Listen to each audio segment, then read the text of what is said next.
Isang mapagpalang araw mga kabayan dito sa Marinduque, mga ka-modular.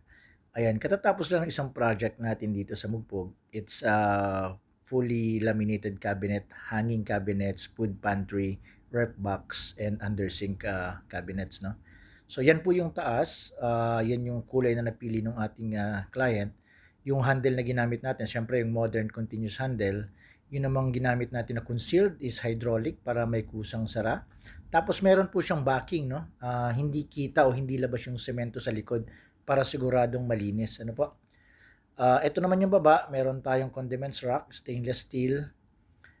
Yan, ito yung under sink cabinet, may mga shelves sa loob. Makinis yan, puti, madali lang linisin. Ano po?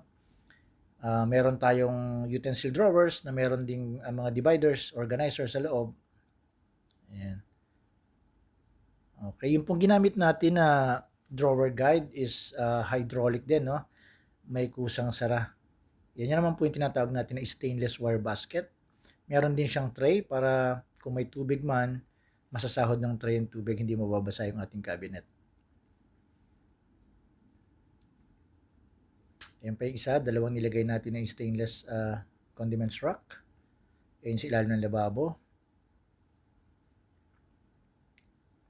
Ito naman yung sa center island cabinet natin. Ayan, napakalinis ng ilalim, no?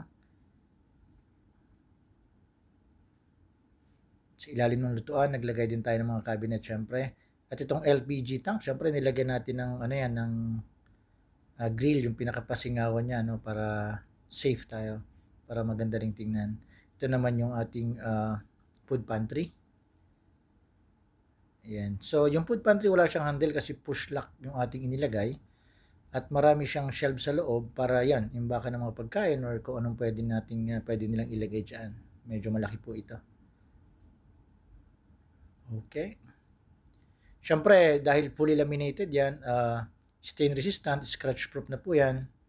Maraming salamat. God bless.